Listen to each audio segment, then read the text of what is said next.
I'm Rick Stivers. I'd like to welcome you to Young Martin's Reels. Today's project is going to be a quick troubleshooting procedure on a Mitchell 386. It's actually, this part came out of a 486, and what happened is the reel came across my desk and it needed a part, and I wanted to get it turned out of the shop, so I cannibalized a part out of this one to put into that one and send it out.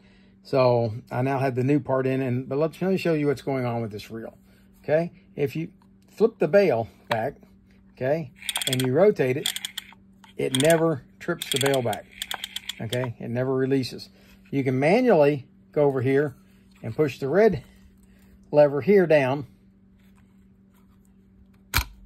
and the bail will trip, but that's it, because there's no trip release inside it for making this happen. So let me show you how to go about troubleshooting this to find out if yours is like this. And what happened, the 486 that I think it was a 488 that I did this job on, this piece right here had jammed up and was frozen in the rotor. And what happened is, because it was like that, someone tried to force this along, and they managed to break the ramp inside by trying to force it. So, because the way this works is when this drops back, watch that piece right there. As a matter of fact, let me zoom in so that you can see this better. Okay. Yeah, get right on it. Now, when this comes across, that piece will come out and drop into that hole. Right there, see there? And that's what locks the bail back. You can't physically move this bail back into the unlocked position. Well, when I got that other reel, that was jammed in that position. It couldn't move. And someone had tried to force it, and they had broken the ramp inside. So we're going to release this. There we go. And we're going to do a quick tear down and replacement of the bad part inside here. So let's go ahead. I'll tell you what, we don't even have to take that off. Let's leave that on. Okay. We're going to take the handle off. Okay. And we're going to remove these 4 screws.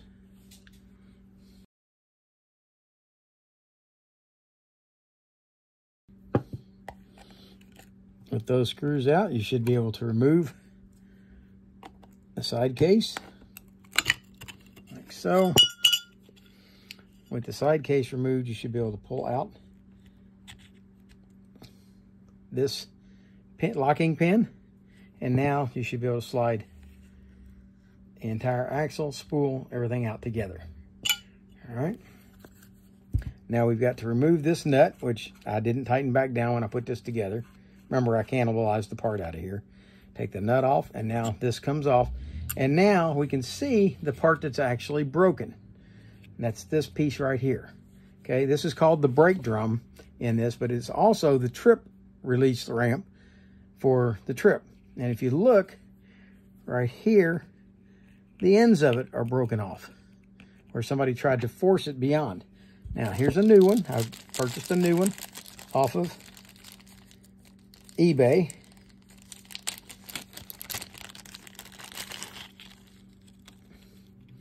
And there we have the new part along with some new screws, which we don't need. But now see the ramp, how it's supposed to look compared to what it does look like.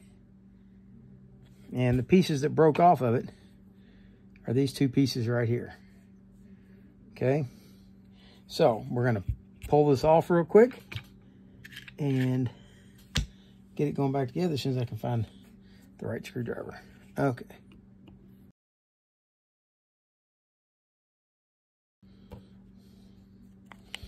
Trip release comes off, or the brake drum comes off.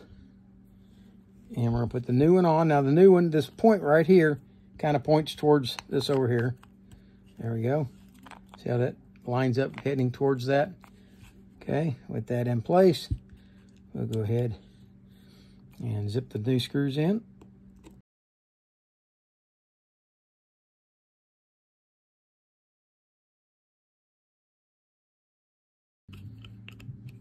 All right, all 3 screws are in. Now we can set the rotor back in place, and we've got to line the flats up on the pinion with the flats on this washer right here. This is the locking washer. Now it has to fit onto the pinion and sit down in this groove right here in the rotor.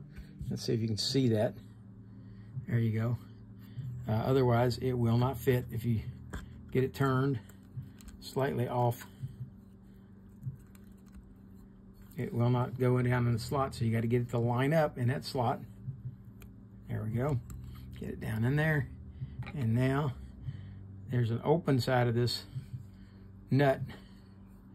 See if we can get it in there. See the open side of the nut? We want that side to go down, top side to go up. Okay. Let's put that on. Tighten it down. This time I'm actually going to really tighten it. Okay.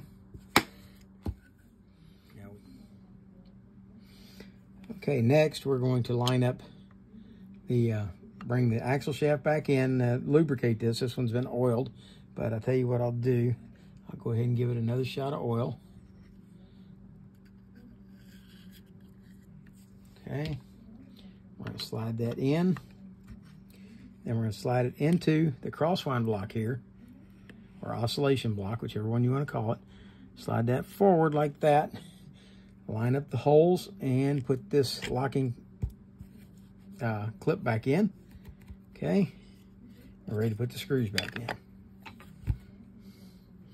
And apparently we didn't need to remove the handle after all, because we didn't have to take that main gear out. But it did make it easier to set this down.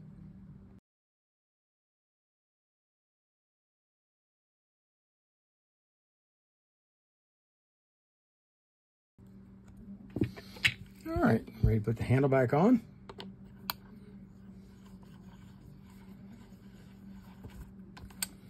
Tighten it down.